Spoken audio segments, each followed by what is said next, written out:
एक real estate project पर अगर पानी की रिक्वायरमेंट को ठीक से कैलकुलेट नहीं किया गया है तो उसी पानी में आपका बहुत सारा पैसा बह जाएगा।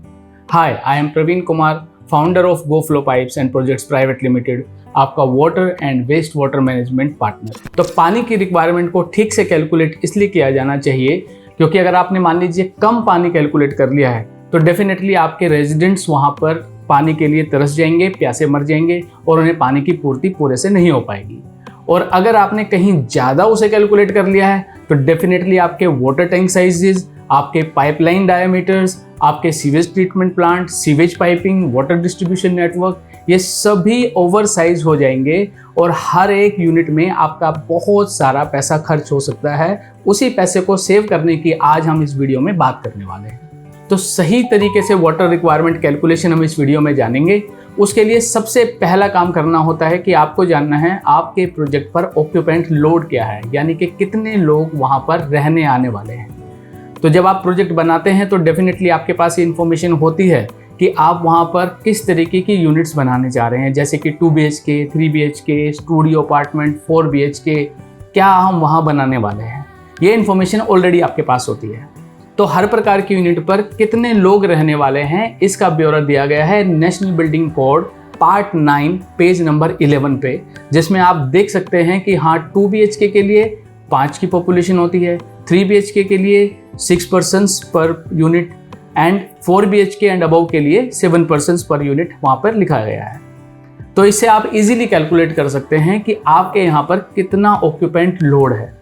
दूसरा फैक्टर ये होता है कि आपको ये तो पता लग गया कि आपके यहाँ लोग कितने रहने आने वाले हैं, लेकिन हर व्यक्ति को कितना एक दिन में पानी चाहिए होता है ये जानना हमारा दूसरा काम है। तो उसके लिए भी आप NBC या CPHU मैनुअल उनको रेफ़र कर सकते हैं, जिसमें ये लिखा गया है कि अगर आपका जो प्रोजेक्ट है वो एक मेट्रो सिटी में या मेगा सिटी में है तो आप 150 लीटर्स पर हेड हमें वाटर रिक्वायरमेंट चाहिए होती है, और अगर जो आपकी नॉन मेट्रो सिटी या टियर 2 सिटीज़ में है तो आपको 135 लीटर्स आपको अपनी वाटर रिक्वायरमेंट लेके चलनी है पर पर्सन।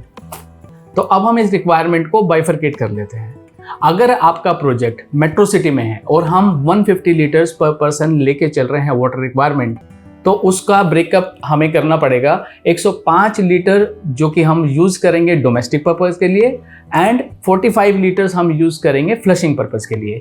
वहीं अगर जो हम नॉन मेट्रो सिटी में टियर 2 सिटी में अपना प्रोजेक्ट बना रहे हैं तो हमारा बाइफरकेशन 135 लीटर्स का होगा, तो जिसमें अगेन 105 लीटर हमारा डोमेस्टिक पर्पज़ के लिए होगा, लेकिन यहाँ पर फ्लशिंग वाटर रिक्वायरमेंट कम हो जाएगी जो कि 30 लीटर्स पर डे पर पर्सन के लिए हम इस्तेमाल करेंगे।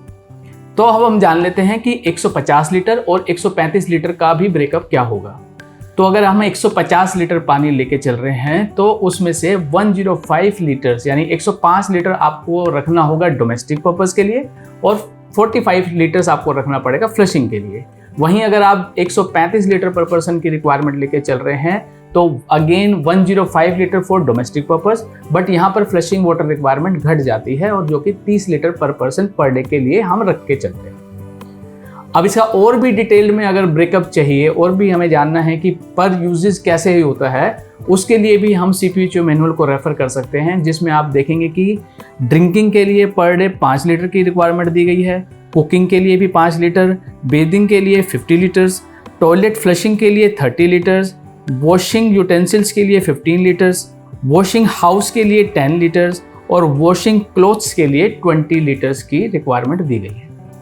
तो अभी तक हमारी ये समझ में आता है कि अगर हमारा प्रोजेक्ट मेट्रो सिटी में है तो हमें 150 लीटर्स पर डे पर पर्सन लेके चलना है, जिसमें से 105 लीटर आपका domestic and 45 litres for flushing purpose.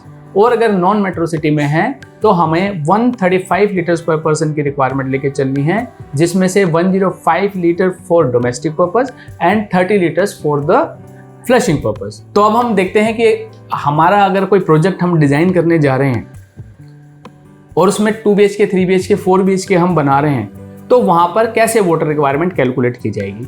तो अब हम इसे एक एग्जांपल से समझ लेते हैं। मान लीजिए आप एक रियल इस्टेट प्रोजेक्ट बनाने जा रहे हैं जिसमें 2, 3 एंड 4 BHK यूनिट्स हमारी बनने जा रही हैं।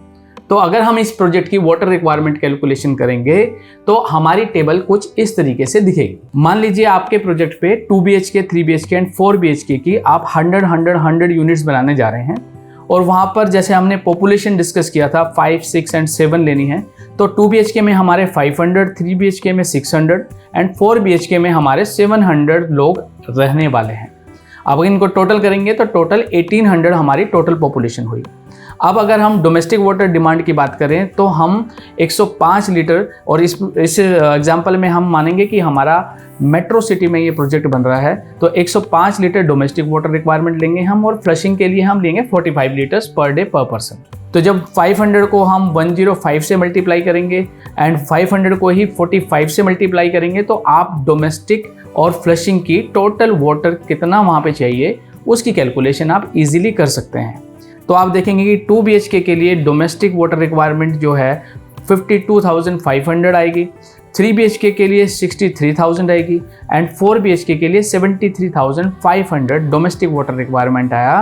टोटल हुआ हमारा 189 लाख लीटर्स पर day for this complete project for the domestic demand, यानी कि 189 यानी 189 मीटर क्यूब पर डे आपका डोमेस्टिक वाटर में आने वाला है।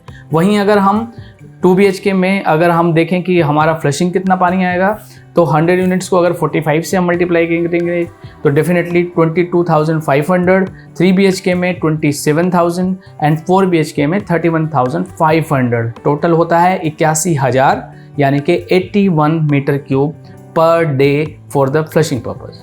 तो फ्रेंड्स, इस वीडियो में हमने देखा कि एक रियल एस्टेट प्रोजेक्ट पर डोमेस्टिक और फ्लशिंग की पानी की कितनी रिक्वायरमेंट होती है उसको हमने कैलकुलेट करके दिखाया। लेकिन दोस्तों, इसके अलावा भी बहुत सारे यूजेस होते हैं जहां पर एक प्रोजेक्ट के अंदर पानी की ज़रूरत पड़ती है। तो इन सब के बारे में, water requirement for other than domestic needs and flushing needs, इसके बारे में हम नेक्स्ट वीडियो में आपसे बात करेंगे। Thank you so much. See you in my next video.